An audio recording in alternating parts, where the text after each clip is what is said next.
Welcome back. In Ivory Coast, the government is to pay its soldiers 15 million CFA francs, and that's about $25,500 each, to leave its large and mutiny-prone army. The government is hoping to retire 4,400 troops, and that's almost a fifth of its reported 25,000-strong army by 2020. 1,000 of those will voluntarily retire by the end of the year. Officials would not confirm exactly what the payoff would be. Well, this is far more than the average wage, understood to be in the region of $1,200 a year. Ivory Coast had been Africa's fastest-growing economy in 2016, but it suffered earlier this year after numerous uprisings by low-ranking soldiers. Now, Russian President Vladimir Putin has visited Cairo to discuss bilateral relations, trade, and Middle East issues with the Egyptian President Abdel Fattah al-Sisi. Mr. Putin signed an agreement with his Egyptian counterpart Abdel Fattah al-Sisi 2 years after the initial deal to loan Egypt 85% of the construction cost in return for servicing the reactors for 60 years was signed. In the agreement, Russia will build a new nuclear power plant by 2019, costing as much as $21 billion in Egypt. The construction of the 4,800 megawatt capacity plant is expected to be completed within 7 years. Traders in Bamako, Mali are counting their losses after a huge fire spread across the main market early this morning. Local media reported the fire started at about 2 a.m., causing major damage, but no loss of life has been reported.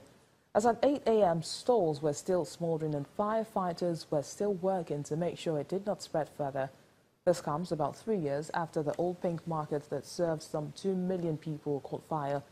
The president launched a major modernization project in October that was expected to renovate and extend the market to make room for an additional 5,000 shops. Well, we're still in Mali, but this time 24 dancers convey at the festival in Bamako to share ideas and history of movement from different countries around Africa. Organized by Haitian dancer Kathleen Noel, the festival has grown over the years to become a mecca for dancers, choreographers, and musicians.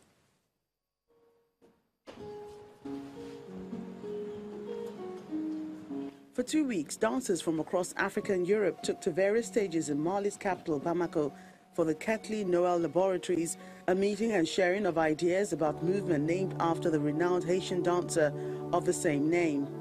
There were 24 dancers, musicians, technicians and choreographers taking part in the event, which is also a festival open to the public.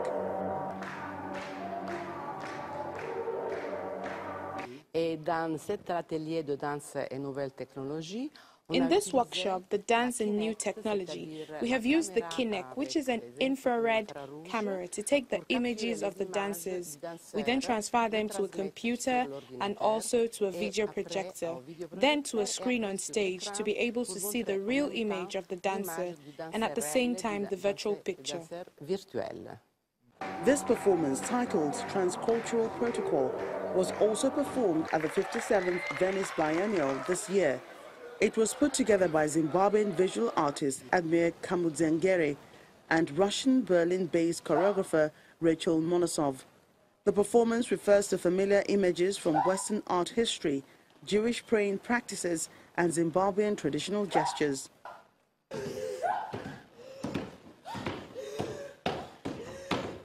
As a visual artist, I work with the images, and so to work with the dancers who are not really images, that intersection between dance and visual art, to have that opportunity to sort of like try and explore and push each other and bounce ideas between each other, I think it's been very, very exciting actually.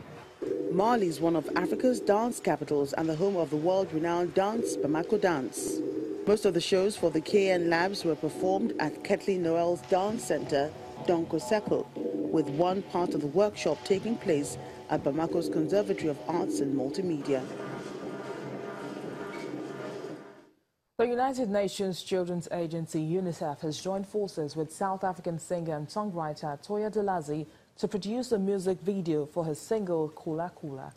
The song from her new album, Uncommodified, is expected to help raise awareness about the challenges faced by girls in Africa including violence and early marriage.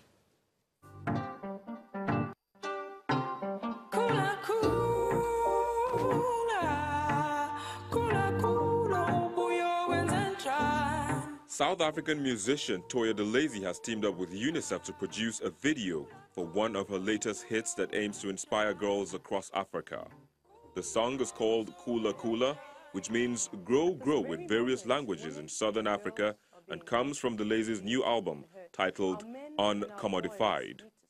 The video for the song features a young girl who lives alone in a forest and finds her way out through a journey of discovery.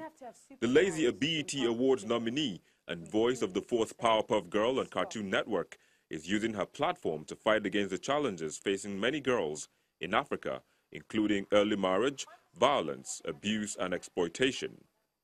A UN report this year said more girls are completing secondary school across sub-Saharan Africa as attitudes change and state spending rises, but some of the most marginalized girls, like those married young or forced to work, are still missing out.